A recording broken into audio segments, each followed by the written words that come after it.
വൃത്തിയായില്ല. ചോറ്, മമ്പയർ, കപ്പ, എലിശ്ശേരി, അല്ല എന്തായാലും പറയാ, പുഴുക്ക്. മമ്പയർ, വെള്ളപ്പയർ, പുഴുക്ക്, മാങ്ങ ചമ്മന്തി, സ്രാവ് വറുത്തത്, പപ്പടം, കറി.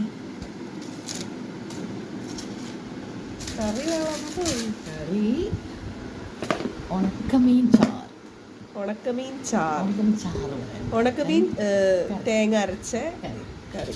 ഉണക്കമീൻ ഒരു കഷ്ണം ഉണ്ടോ? കഷ്ണം